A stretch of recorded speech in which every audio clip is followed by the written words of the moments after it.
भैया सामने चले जाओ, बहुत सारे लोग इनाम दिखा रहे हैं।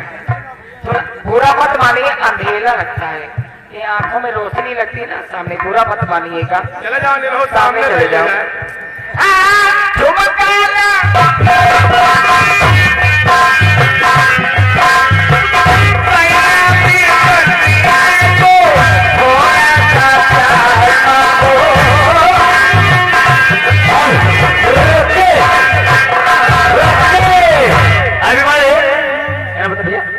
राजेश ग्राम फैसला कहने वाले राजेश भैया ग्राम फैसला लगा 21 रुपए का बेहतरीन पुरस्कार राजेश भैया के हाथों द्वारा।